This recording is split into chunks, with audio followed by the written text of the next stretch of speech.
It's a really, really cool concept, and it's being talked about loads at the moment. Yes. It's not just because it's Elon Musk that we're talking about it. No. It's actually potentially going to be something that we see maybe even built and used. Yeah, in the next, maybe within 10 years, operating something in 10 years. So, I mean, it's essentially like a vac train concept. So a vac train is just like a vacuum train. So the concept of those has been around for a while. I think in the Victorian times they even had a working vacuum train. Yeah, that's right. Somewhere in London, Crystal Palace. Yeah.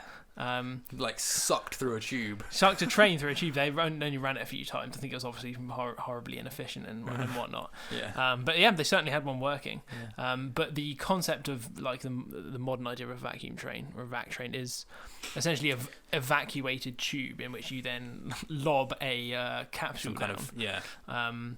Which is kind of similar. Well, it's essentially the same as the sort of things you get in supermarkets or in hospitals and things where they stick it in and go like Futurama type. Yeah, exactly like Futurama. But in supermarkets you have them like send bits of cash up to like the cash office or whatever upstairs in tubes. Like, in hospitals, like samples of like blood and stuff get sent around in tubes. Yeah. So it's like that, but a bigger one with people in.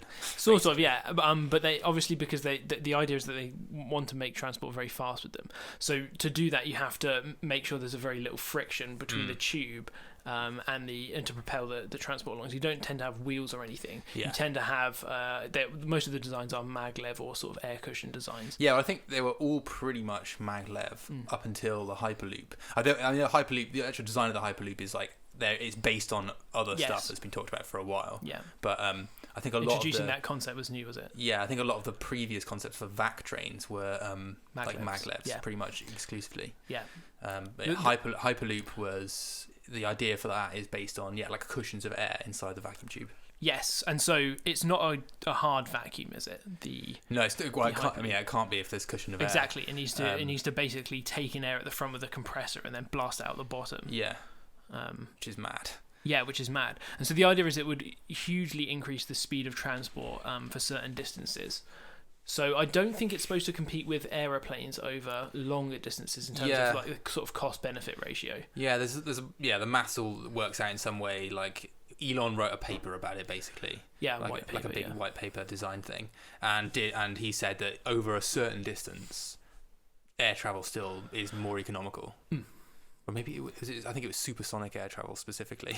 Yes. So you need that first. Yes, yeah, sure. But that, like, if you're developing new types of transport, then that's a better shout for like really far, long distances. But like an intermediate distance of like 1,000 miles. Yeah, so the classic example he's been talking about and they've talked about is sort of San Francisco to LA, that journey. Yeah. And that's where the first Hyperloop, if there is one built, will probably be built. Possibly. I mean, there's other sites that people are looking at. But that was the idea anyway. Yeah. I think that might be one of the reasons he sort of came up with it, because you have to make that journey a lot. Yeah, because Tesla are in Silicon Valley and SpaceX are down in Hawthorne. So it's like, I'm sick of it. Yeah. It's like a 6-hour drive. Yes. Or on the train or on the plane, I guess it's different. But with a Hyperloop, it would take apparently 35 minutes. So it would be able to do the Hyperloop. Elon Musk white paper Hyperloop was designed to something like 750, something like that, 700 miles an hour. Something like that, yeah. And I think the theoretical limit for a vac train is something like 5,000, 6,000 miles an hour. I mean, I remember reading about vac trains like ages ago before Hyperloop was a thing, and like people saying that you could go from like China to New York in like a few hours, not a few hours, like 10 minutes or like 20 minutes or something ridiculous like that. Like 3,000 miles an hour or something stupid. Yeah, would that even that wouldn't take 10 minutes though. It would take a few hours. Take a few hours, a couple of hours. Yeah. But still. You have to build it over the ocean as well. Yeah. But I think that one of the things that he seems to suggest with this is, like, maglev trains are normally mental expensive. Yeah. The ones they have in Japan and China are very, very, very expensive to build. Yeah. This design was supposed to be lower cost version. He thought he could do it in a more economical way. Something like $6 billion to build the track from San Francisco to LA. Which is crucially, that was less. There was like a proposed, I guess still is, I don't know enough about it, but a proposed like high speed rail link between San Francisco and LA. Yes. And that's more expensive than his his design is supposed to be. Yeah. So that was like part of the reason of him writing it, I think. They're really expensive high speed. Sure. And that one apparently is particularly expensive, and that was another one of the reasons he was like, why are we putting in a slightly crap kind of high speed rail link when they've got better stuff in China and Japan. Yeah. In Asia, and it's Silicon Valley, and we could use this money to like build like a fundamentally new type of transport, which could revolutionise the way we get around everywhere. Yeah. So interesting. Yeah. There is some interesting stuff though with how fast. So he said that the acceleration of that was going to be. Well, he reckons that you can keep it to 0.5 g of acceleration, which is fine. That's like what you get in a relatively fast train now. Yeah, or a fast car. Or even a fast car. Yeah. But like other designs for it have spewed out different numbers. Yeah. I think so that recently there was a design competition run by SpaceX about like designing Hyperloop pods. Yes. And the winners for it actually designed a maglev pod, which is a bit strange, seeing as the actual Elon's Hyperloop design was it an MIT team? Yeah, it was the MIT team, and I'm not sure the criteria for the competition. It does seem a bit weird because that's like it's kind of we're just building a maglev train, which is shown to be very expensive. Yeah, I mean, whether they had a new idea for it, I'm not sure. But yeah, this isn't the Hyperloop that's going to end up being built. Well, I mean, potentially might be, I guess, but the whole point of it was just a competition to like get people interested in like thinking about it and stuff. But anyway, so I was reading about it, and the acceleration in that thing is in the designed one. The winners from the competition was 2.4 g. No, which is just. I mean, you can't be. That's not viable. You don't want that for a public transit. It's way too much. That's horrendous.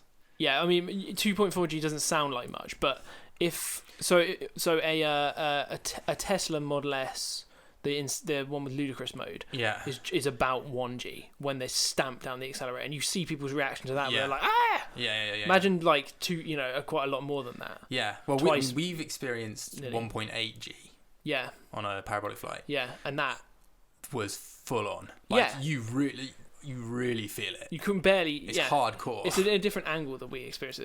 That's very true. It was very down towards our feet, so your blood drains out your head and all that shit. But I remember when it first happened, I was like, it was way worse than I was expecting. Yeah, I was expecting like, okay, it's gonna feel a bit weird because it's gonna be like everything's gonna be heavy, but it really gets you. Yeah, like, I mean, you get used to it though, don't you? Yeah, at the end, I was like standing up in it. Unless you're one of those unlucky people who is just puking up like the entire time. Yeah, but I wasn't, so it's cool. But that's the thing. If you want to transport thousands of people every day in a transport system, it can't be pulling 2.4 G's of acceleration. It's ludicrous. Because like children and like elderly people getting on it, and like it's just going to be a mess. I'm just going to sit down. Yeah, nice comfy Hyperloop.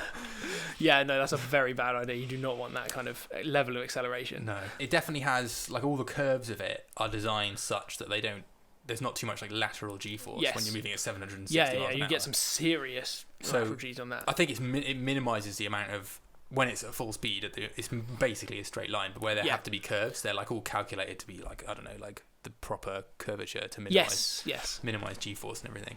And they're very wide, very... Yeah, exactly, yeah. Would probably almost look straight if you stood next to it. Yeah. But yeah, so the idea of travelling between two cities that are, I don't know how far apart they are, but they're like a 6-hour drive apart in half an hour. Like you could literally like meet somebody for lunch in that other city and then come back. Yeah, just pop back. Or even better, you could live in, keeping with this example, you could live in San Francisco and work in LA. Yes. Yeah. Like totally legit. Like that's the easy commute. That's less than my commute. Yeah. Well, I mean, yes, yeah, sure. I mean, I don't know door to door. Where the stations would be, whether they would have them in the. I don't know how noisy this thing would be. I presume it'd be quite quiet. Yeah, but it's going fast. I wonder if it's like rattle as it goes past. That's the thing. I mean, so sticking with it's like you just hear the whole tube going. Yeah. Sticking with so Elon's original design. So I don't know about those like pods, the competition pods. Elon's original design had like a giant compressor on the front that was sort of like the intake from a jet engine. Yeah. So I don't know. That might scream as it goes past. Presumably, if you're sat in it, it's going to be fucking loud. There wouldn't be much sound. The vacuum would stop the sound transmission so much, but it's still going to rattle like a bitch because all the air being pressed into the bottom is going to be hitting. Yeah, it's going to rattle like crazy because it's being supported at a cushion of air going really fast, and that's going to be in contact with the outside of the tube. Yeah. I mean, it can't be that much louder than a high-speed rail link, though. No, I'm sure it's not. Well, maybe.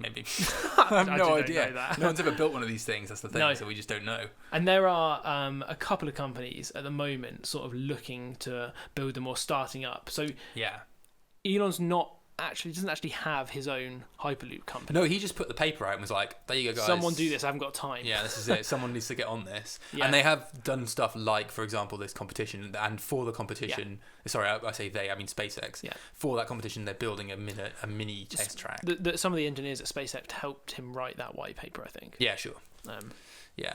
I guess like a lot of the shit you do from building rockets feeds into it a bit. It's like aerodynamics and all that kind of stuff. They've just got loads of smart people. Yeah. And they're just like, help with this. Yeah. I think it's like Hyperloop Technologies and Hyperloop Transportation Technologies, which sound exactly the same, but they're two different companies. Yeah. And I think Hyperloop Transportation Technologies is currently building a test track.